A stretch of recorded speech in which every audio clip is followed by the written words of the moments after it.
It took me a decade to learn how to control an anxious mind, and today I want to give you those lessons in just 30 minutes to save you a bunch of time, mental anguish, and money for that process. And this is going to sound very controversial, what I'm about to say here. Happiness is a choice. This is a motivation for you to control your emotions. Imagine the way that people see you. Imagine the way that a kid sees you. If you're a parent, if you're a teacher, if you're someone around kids, if you can't control your emotions, you will literally be a monster to them. So today I'm going to talk to you about something called the locus of control. Now, you might have heard of that topic before, but I have never heard it explained in the way that I'm about to explain it to you today. So I can guarantee you a unique learning experience, right? 3 topics. 1 is the belief, the 2nd is the knowledge, and the 3rd is the mentality.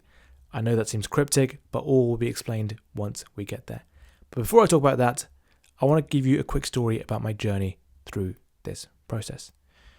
So when I was a kid, right, I was extremely sensitive to the world around me, right?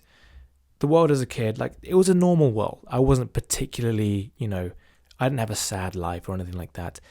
But I was very, very, very just depressed and very easily angered. It was almost cartoonish the way I would react to some people sometimes, right?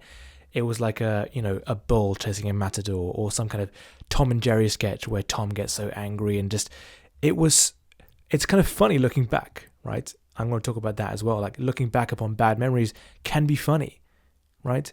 I remember family members of mine being like, okay, Dylan's the sensitive kid. He gets angry quickly. He cries quickly. He does things like this. And so, just be warned when he comes around.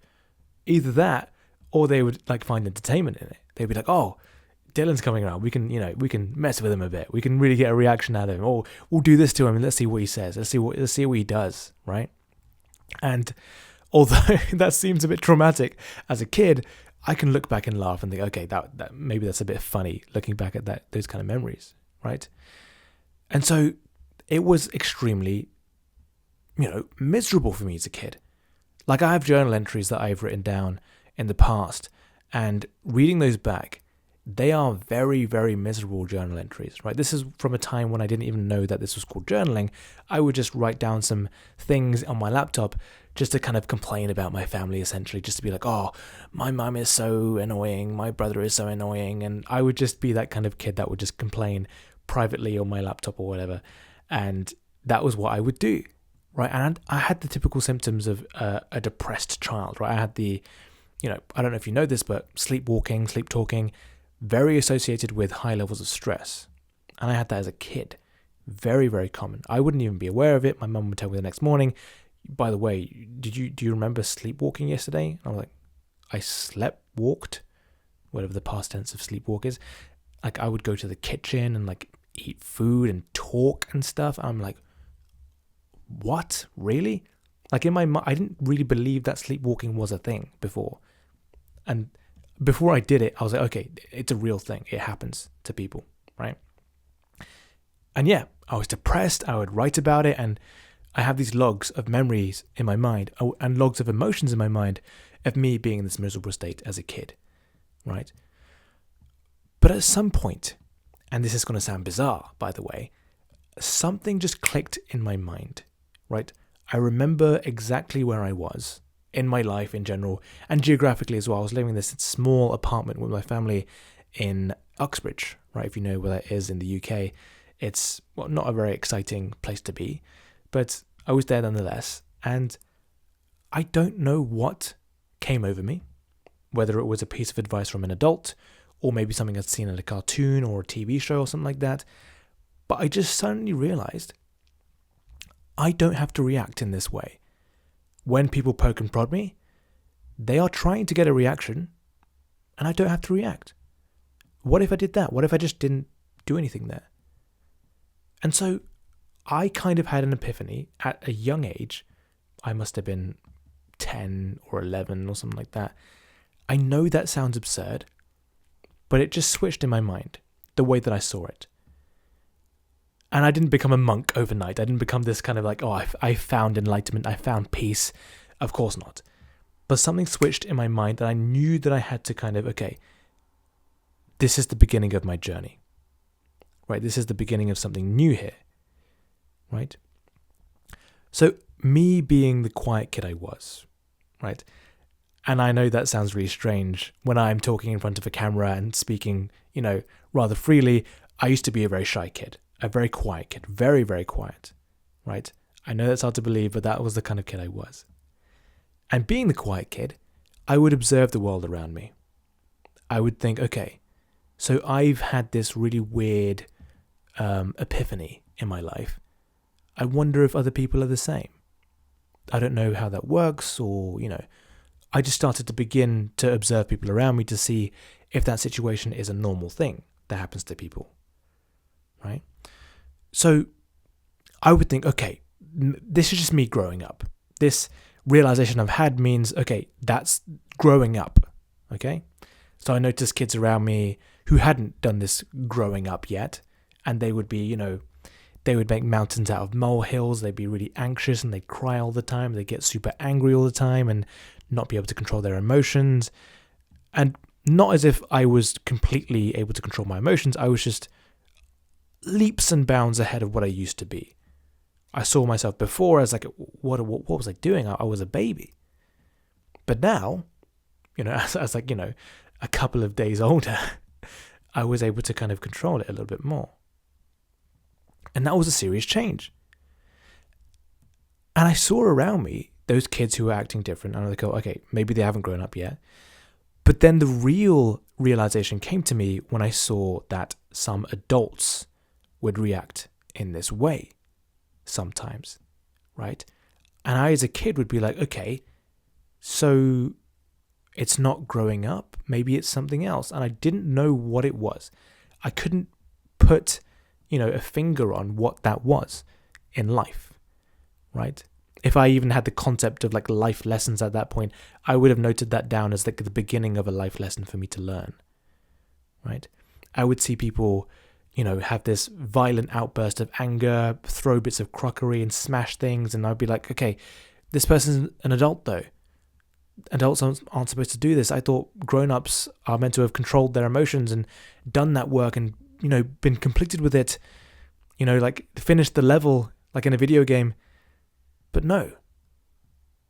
So there was anger, and this was genuinely scary to me. Like as a kid, when you see an adult lose control of their emotions, it's terrifying. Genuinely. And that's another thing to note here. This is a motivation for you to control your emotions. Imagine the way that people see you. Imagine the way that a kid sees you. If you're a parent, if you're a teacher, if you're someone around kids, if you can't control your emotions, you will literally be a monster to them. You will be the thing that defines their trauma, potentially, at some point in their lives. Right? That's a serious thing to consider. And people would have crippling bouts of anxiety. I'm talking about adults around me, right? Turn molehills into mountains, and just this extremely defensive behavior and like turning conversations into fights and things like this. And I would observe this and think, okay, this is something bizarre. This isn't something like normal here, right? And so eventually, over time, I learned that, okay, there are people who can control their emotions, who can't control their emotions, and I just need to get better at it and better at it.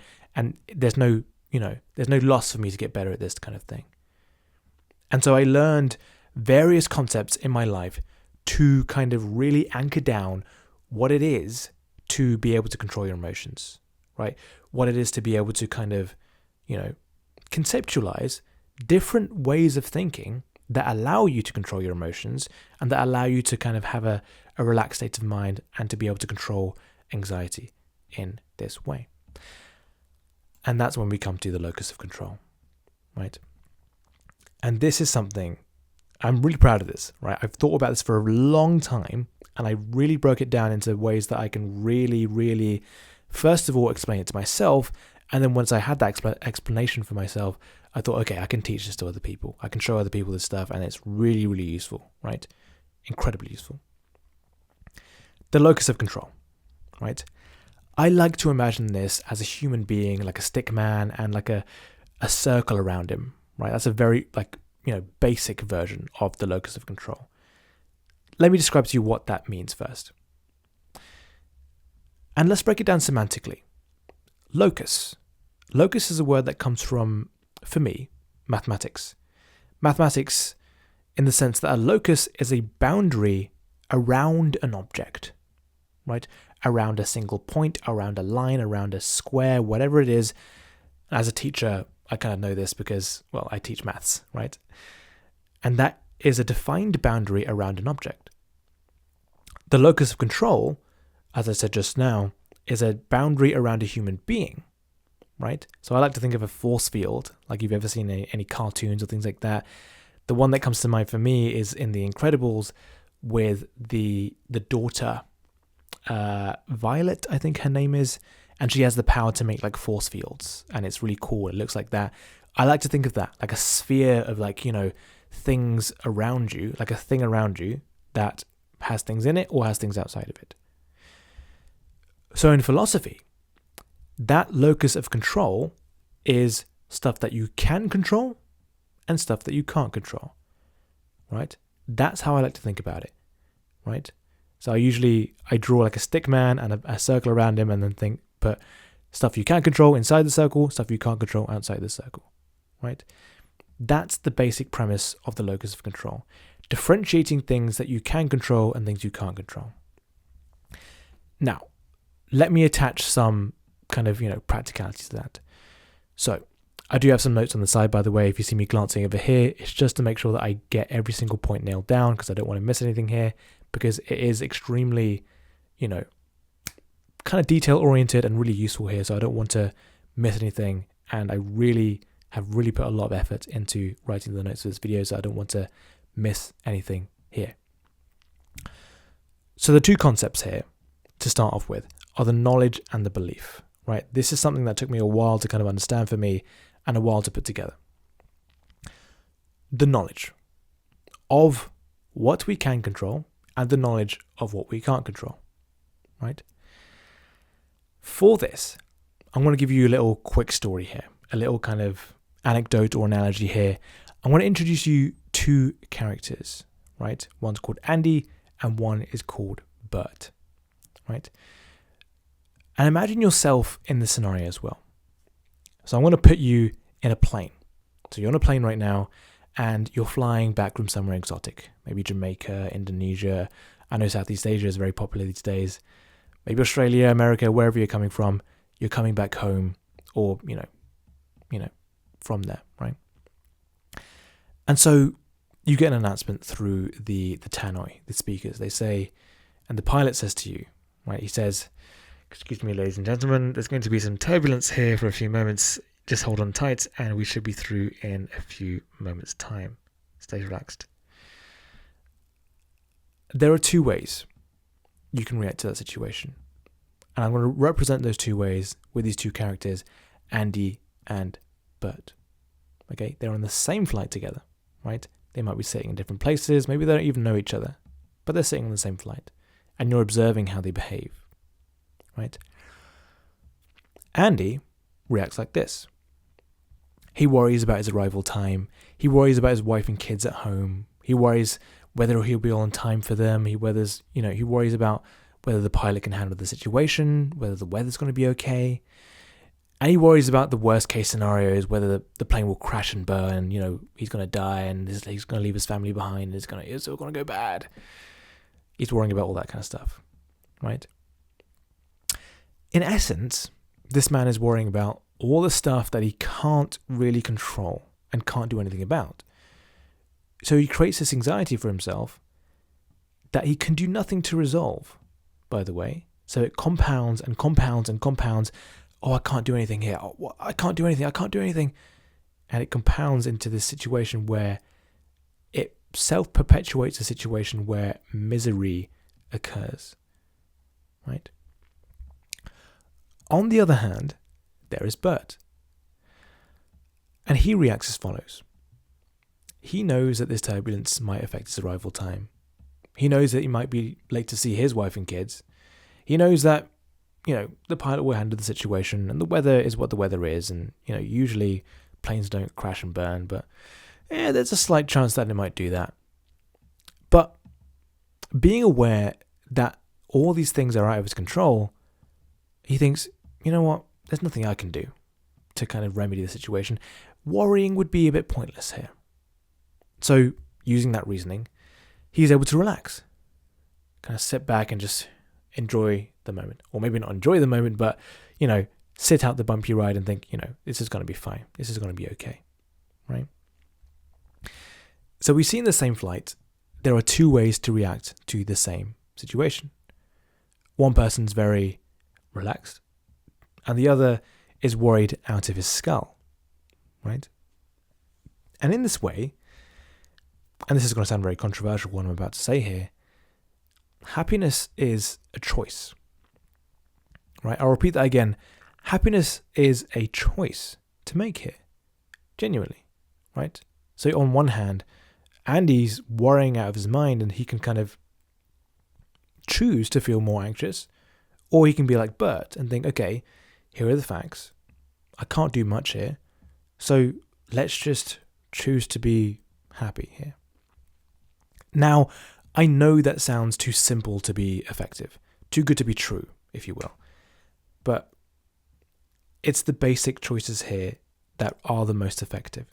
It genuinely works, and it won't work, just quickly like a snap of your fingers. It takes time to learn the skill of being okay with it. Obviously, if you're afraid of flying, you're not going to be able to snap your fingers and just change your mind about that. You will have to kind of do some work in the background and, do the boring work a little bit here, right? And there are many things in life you have no control over, right? You don't necessarily have to be afraid of them, right? There can be a meteor that could strike Earth. There can be a global pandemic that affects everything that you know and love. And there could be a stock that you invested in that goes up and down in the stock market. And that's just life. Things happen like that, right?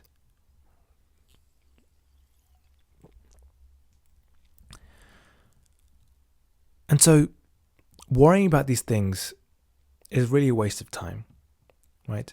It can be a waste of time at best and physically debilitating at worst. Like, I'm sure you know some people in your life who have been dramatically affected by anxiety, and in their lives, it's literally physically disabling for them.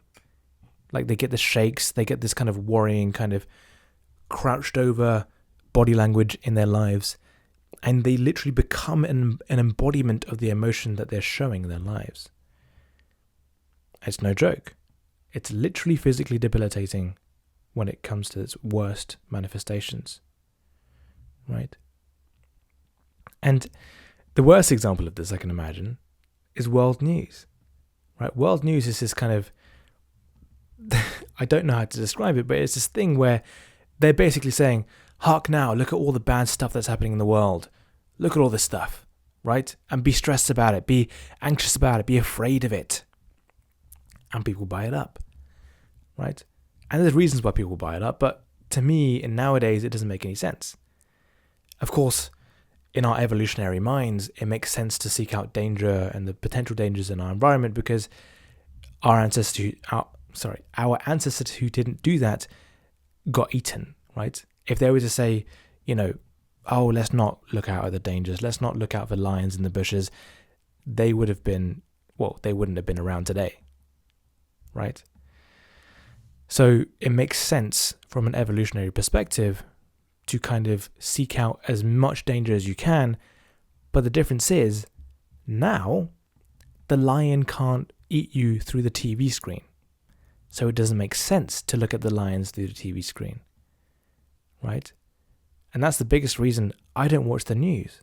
It's just unnecessary stress for me for no reason, right? And I have to buy into it as well. I have to waste my time and add stress into my life, right?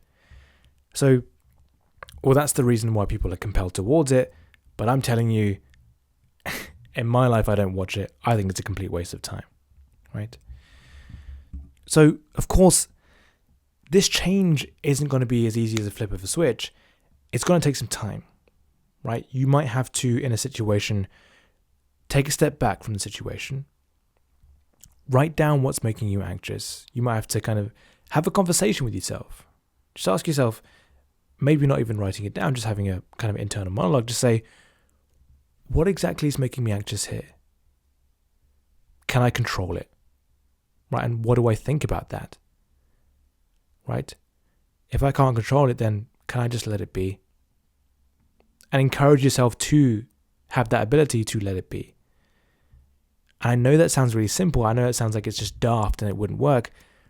But a lot of life's biggest lessons are the simple ones. Right? Go to sleep early, for example. Wake up early if you want to be successful. Things like this. Very simple things that you think, oh, it's just too simple. That would never work. Right? Going to the gym like 3 times a week. Oh, that's not enough. Yeah, that would never work. Trust me, those simple things work a lot better than the complicated, intricate things that you might be searching for. Right? And I definitely do have some more exciting things to talk about in this video. But for now, this is the relatively boring stuff that you kind of have to go through before we get there. Right?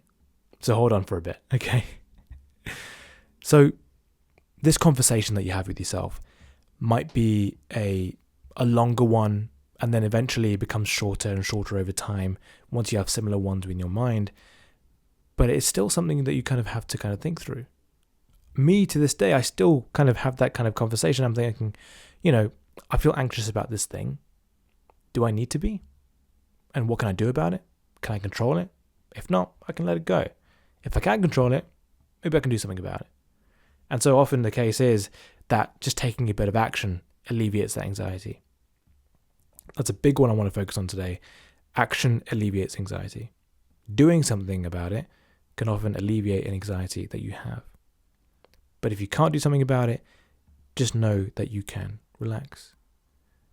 So just having that knowledge in your mind, just making that knowledge very clear about what you can do and what you can't do is super helpful in your life to alleviate anxiety that you don't need to have. So, in talking about the knowledge like that, in what you can and can't control, we come to talking about the belief. Because the thing is here, we can hack the system with the knowledge by itself. We need both the knowledge and the belief to make things work here. Because with just the knowledge, it becomes a bit of an excuse. We can say, oh, it's out of my control, so I can't do anything. And, I should just let it be, right? There's nothing I can do here, so I can just be lazy and, be a bit, why bother with this, right? I can't do anything. It's not my fault, right?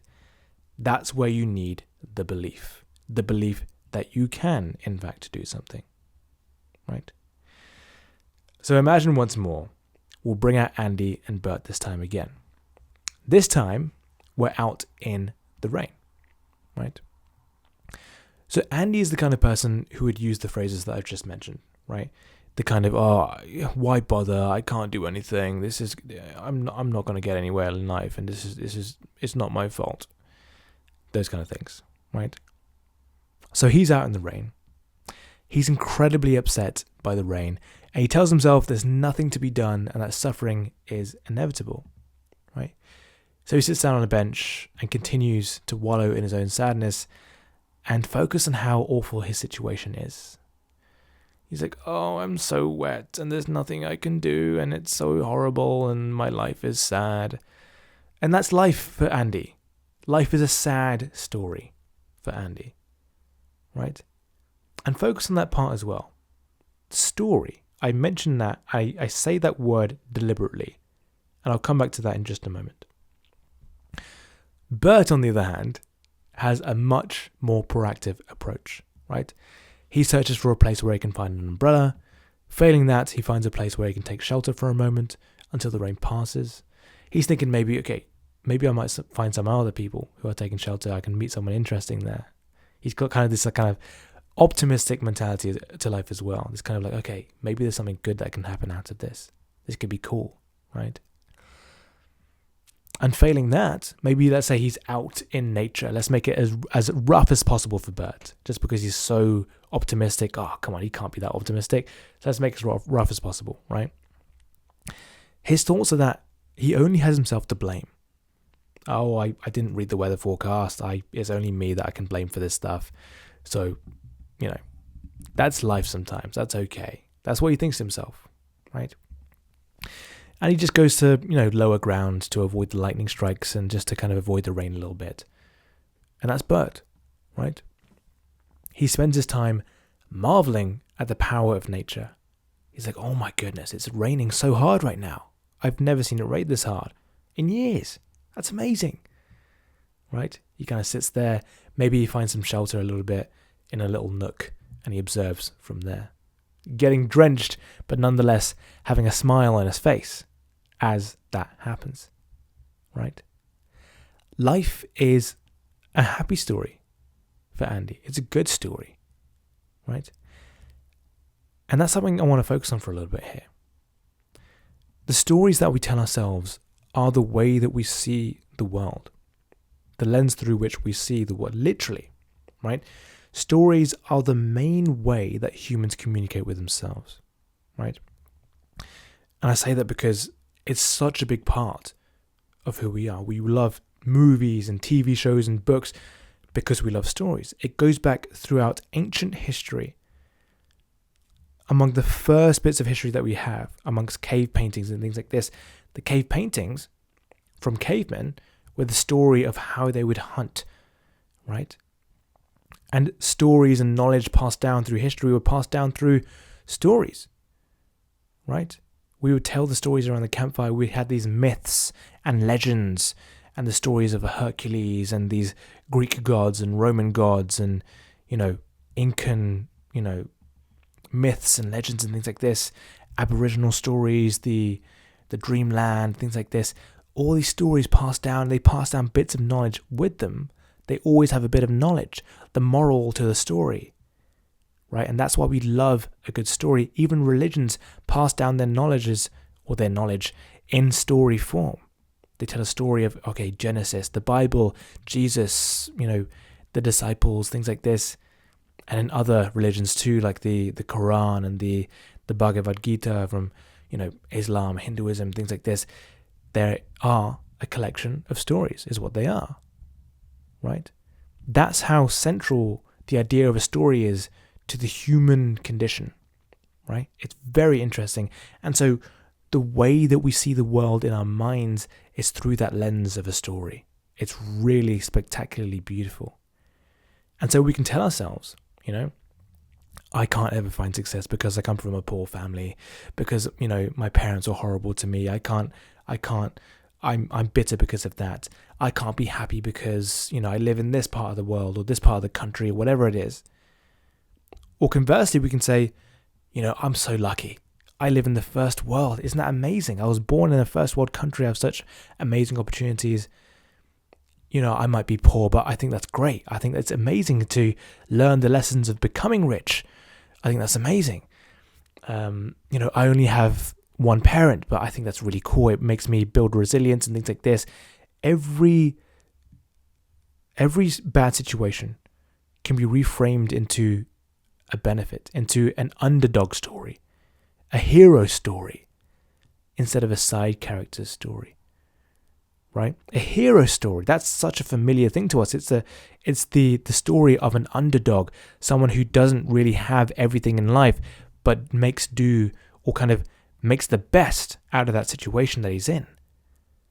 It's incredibly powerful. It's incredibly inspiring, that story, which is why I kind of include stories in videos like this, to help you kind of build that analogy and have a character that you can relate towards in a situation, right? A character that perhaps you don't want to be like, and a character that you do want to be like, a villain and a hero, right? That's the most basic form of story structure that we can tell ourselves, and one that resonates with us a lot, right? And you're the main character in your own life. Don't ever forget that. So make your movie worth watching, or make your story worth reading.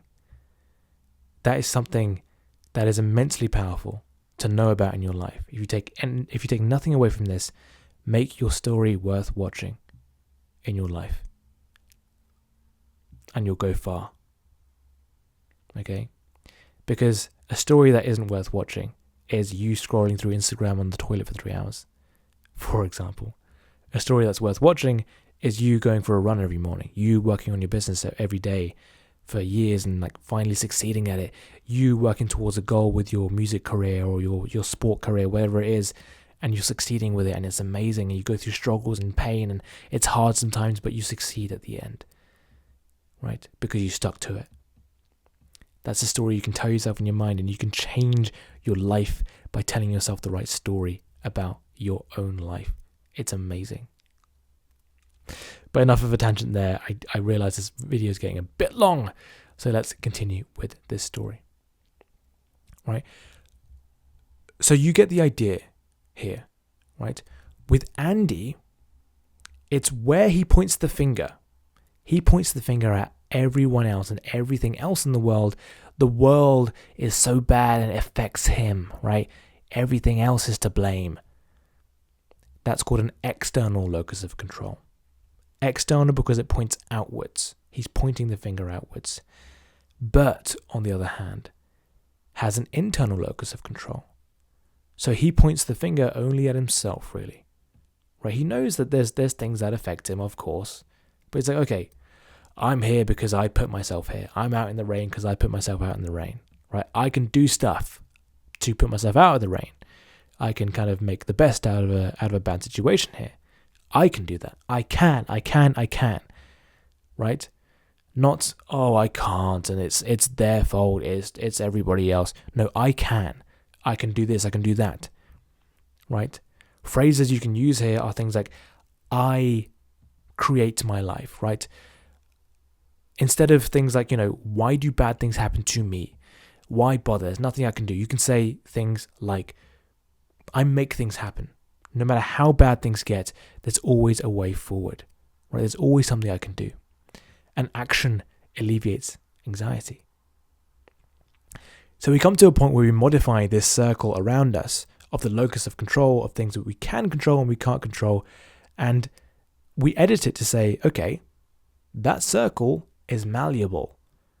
I can choose to put things in that circle of what I can control. I can choose what goes in and out of that circle. Right? And in doing so, we can have an internal locus of control or an external locus of control. Right? That bit is key. So, having said that, we come to the final part, and that is the mindset. And I like to call this mindset the my fault mindset. Right? This is something that is, excuse me, very important to emphasize here. Right? It is where we point the finger when we talk about our life situations. Sorry about that little noise with the water bottle there. Weird. So, with this, it's a very strange and unorthodox. Let me start again. It's a very strange and unorthodox way of thinking about life, right? It's pointing the finger at yourself no matter what happens. When it rains, you point the finger at yourself. When something awful happens in your life, you point the finger at yourself. I'm the only one who can do something here. I'm the one who has to take responsibility here, right? Even if an employee of yours messes up the accounts and for some reason bankrupts your entire business, whose fault was that? It's on me. I hired that employee. I didn't do the checks. I did whatever it is. Even if everyone else around you would say it's that person's fault, you've got to be the person that says, nope, it's my fault. I take responsibility there. Right? You have to have this very unpopular belief here of just pointing the finger at yourself. And I'll tell you why. It's because it leads to places of success, of abnormal success. You have to have abnormal beliefs about the world and abnormal ways of thinking and being in life to get to a place where you're abnormally successful. Think about the greats in life, right? Elon Musk, Bill Gates, Steve Jobs. These people fought hard and they did not blame anybody else when things went horribly wrong for them. They just blamed themselves and sought to continue on forwards because they believed that it could be true. Steve Jobs believed that it could be true that he could revolutionize the world of technology by building iPhones, literal supercomputers in your pocket. It didn't exist before. That's the level of belief he had in something that didn't even exist yet. Elon Musk revolutionized the entire electric vehicle industry, plans to send people to Mars, right? He might have seemed crazy one day, but now we believe him because he's done so much and believed in himself so much that he has such proof behind him that, well, now it's rather reasonable to suggest that he might do that, to send people to Mars, right? It's because he believed he could do it, right? And he believes that he will do it with the Mars mission and stuff like this, right? You must take complete ownership of your circumstances. That is the unpopular belief, but I promise you that will get you to places of success way faster than wallowing in your own misery and believing that you can't do something, right? It's all within the same arena, right? Having self-belief and taking responsibility. You can't have one or the other, okay? You've got to